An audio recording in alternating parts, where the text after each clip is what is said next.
Sooner or later it had to come to this. We had to talk about the Debbie Downers.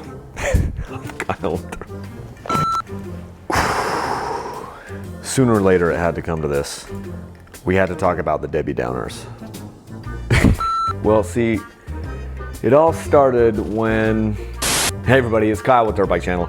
We had to go there. We did our top 10 favorite bikes. Now I've got to do my top 5 least favorite bikes ever. Stick around.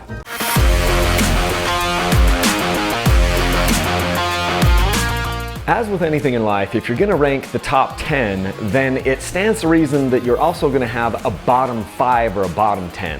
Now, I didn't wanna do a bottom 10 because I looked through my list of bikes and I could find reasons why every one of the bikes were good and I liked every one of the bikes. But I had to say, hey, you know what?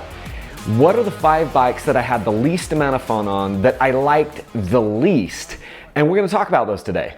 One of the best ways you can support Dirt Bike Channel, if you wanna do that, is to use the links to Rocky Mountain ATV and Amazon and Motorsport. They're down in the video description, or they're over on my website, dirtbikechannel.com. You can find them there on desktop and mobile. That would really, really help me out. Okay, let's get into the video. In this list of my 5 bikes, I've got 2 different KTMs, 1 Beta, 1 Yamaha, and 1 Honda. Keep in mind also that there isn't anything wrong with any of these bikes. Well, sort of. Maybe there was one thing wrong with one of the bikes, but it was more that I wasn't using it for the purpose that it was designed for. You know, maybe it was a motocross bike and I was using it for off-road stuff, or maybe I just wasn't skilled enough at the time to ride it, and so that made me, you know, kind of change my perception of the bike because it was way, you know, designed for something totally different than what I was using it for, or maybe I wasn't skilled enough. So there's a number of different reasons. So these aren't necessarily bad bikes. If you have one of these bikes, I'm not saying you have a bad bike. Or maybe it was the fact that once the next model year came around, there were so many improvements, I liked this model year that I'm gonna talk about much, much less. Let's get into the top 5 now. Okay, so here we go with my top 5 least favorite bikes of all time. Coming in at number 5 was my 2019 KTM 300 XCW. Now I'm reaching a little bit on this one because it was actually a really, really good bike, and for the most part it treated me very well, but there was just a few things about the bike that kind of nagged at me the entire time. It was the one TPI bike that I've had of like 12 TPI bikes that didn't run, you know, quite as well as the others. And then there was that one time that I blew a fuse on the bike and it left me stranded in 5 miles of hell. We're gonna try to drag it up this hill with 2 tow ropes while I push it and Sam and Tyler pull it, and see if we can get about a mile over to a bailout. Now I understand that was my fault because I had a fuse in my hand that I could have replaced it. They give you fuses in the bike, spare fuses, and all I would have had to do was put that fuse in. I didn't diagnose it. That was on me. But the other reason why I included this bike as one of my least favorite bikes is because once I rode the 2020 model year, then the 2019 felt more like a dinosaur to me. And so if you have a 2019, it's all good, it's fine, but I had to pick a bike. I had to pick 5 bikes, and it was one of the least favorite ones that I had, given the context of after having ridden the 2020 and the 2021, it kind of took this thing down several notches in my memory and in my fun factor after the fact. So 2019 KTM 300 XCW, my top 5 at least favorite bike ever. And now for my number 4 least favorite bike ever, it was the 2014 KTM 350 XCF. Now, again, there's nothing wrong with the 350s. The KTM 350s are amazing bikes, they're awesome bikes, they have awesome motors, but here was the thing. In 2014, when I got that bike, I had just come off of 2 KTM 300 two-strokes, a 2012 300 XCW and a 2014 300 XCW, and I just wasn't good enough to ride this bike. And I struggled a little bit.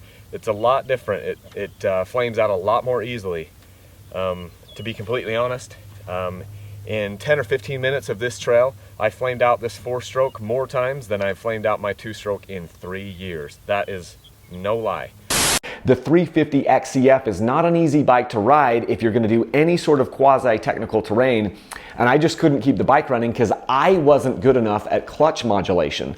And so suddenly I had this bike, and within just a few minutes, within an hour of having it, I wanted to like throw it off of a cliff because I couldn't ride it. It was a case of humble pie for me.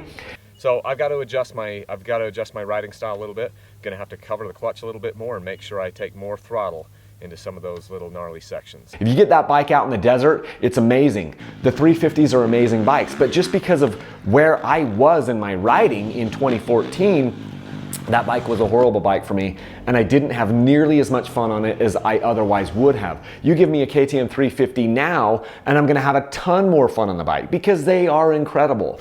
I prefer the 250 versions of them, but the 350 is an amazing bike, and back in 2014, I just wasn't ready for it. And it kind of put a Debbie Downer on that bike, and so 2014 300 or 350 XCF was my number 4 least favorite bike of all time.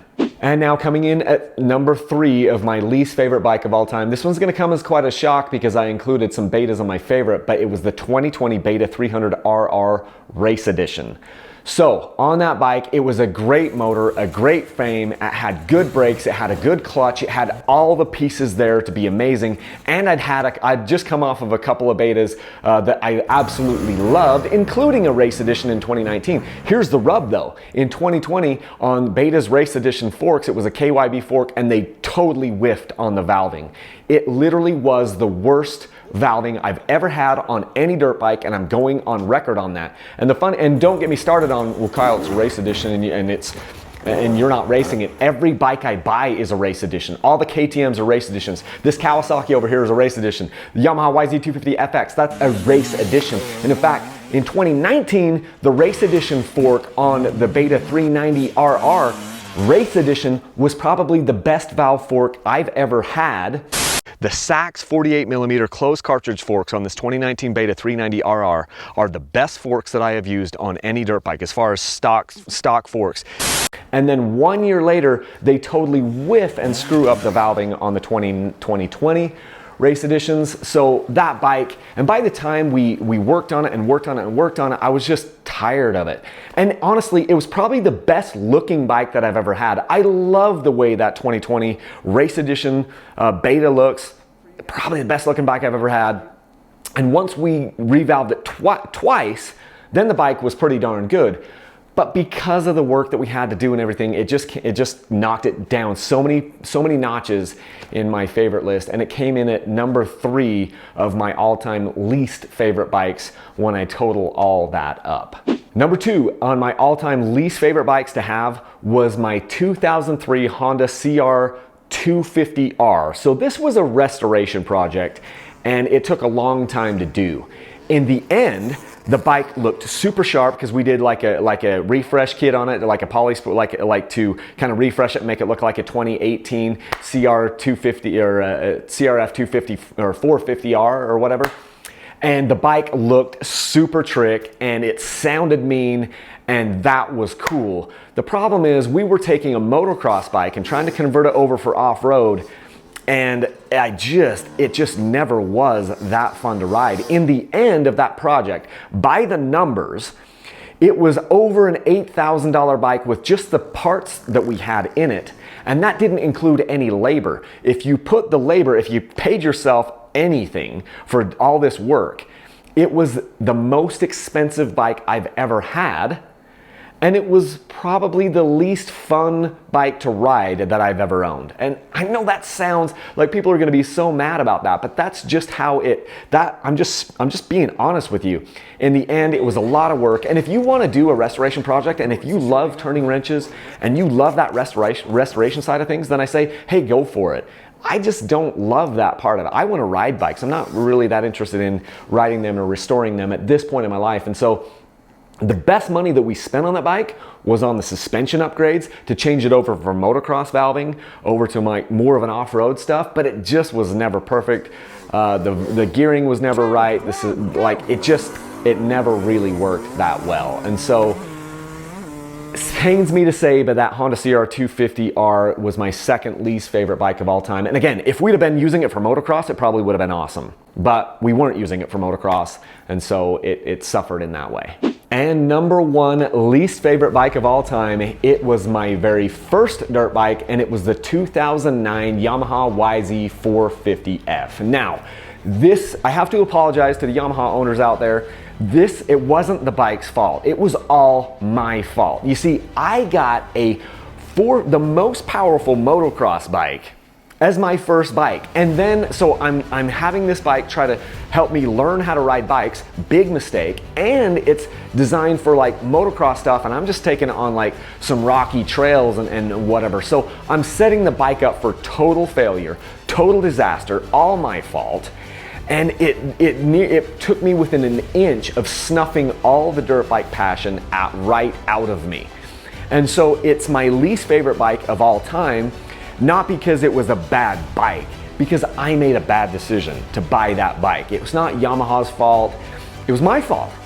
I had the wrong bike. It would be like going out as a 16-year-old kid and for your first car ever, you get a brand new Ferrari sports car, and then you go to learn to drive it on like some gravelly, rocky road or whatever. So now you've got the wrong machine to learn on. You can't learn to drive in a Ferrari, and then you're taking the Ferrari in a place that's not designed to go, and it's all just going to be a disaster. So that's what happened with the 2009 Yamaha YZ450F. Bike's fine. I was just not ready for that bike. It was the wrong bike, and because of that, it nearly killed me. If it wasn't for the next bike that I had, which saved me, which was the 2012 300 XCW, we wouldn't even be having this conversation. And so it kind of had to come in as my least favorite bike of all time, and it was less about the bike and more about me making the wrong decision. So there you go. That's my top 5 least favorite bikes. So thanks for coming along with me on this ride of my top 5 least favorite bikes of all time. Again, I just want to reiterate that there's nothing necessarily wrong. It's not like any of the bikes I listed suck. A lot of it was my fault for having the wrong bike at the wrong time of my riding career, with the exception of the valving on the beta fork. But it was just my opinion. If you have one of these bikes, hey, it's cool. And they're actually really, really good bikes. It's just that when I superimpose my feelings over 40 different bikes, there's gonna be some of them that are kind of coming in the rear. It's the nature of how this works. It's impossible to have 40 bikes and not have 5 bikes that are your least favorite. And it was hard for me to come up with this list. It took me a long time to figure that out and weed it out and say these are my least favorite bikes, because in a way I have a soft spot for all of these bikes on that list. So anyway, just a little bit of context there. Again, if you want to support Dirt Bike Channel, one of the best ways you can do it is by using the links to Rocky Mountain ATV and Amazon and Motorsport down in the video description. Also, those links are over on my website, dirtbikechannel.com. You can find them there. Please subscribe to the channel. If I'm adding value to your life, subscribe to the channel, hit the like button, those types of things for the YouTube algorithm. It really, really would help to expand this audience. I need your help to expand the audience. I think that's what I have for you guys today. So if you want to check out my top 10 favorite videos, it should come up on the side, or there should maybe even be a link down in the description of my top 10 favorite videos, or top 10 favorite bikes that I did just recently. Anyway, that is what I've got for you guys. So until next time, leave a single track. Thanks.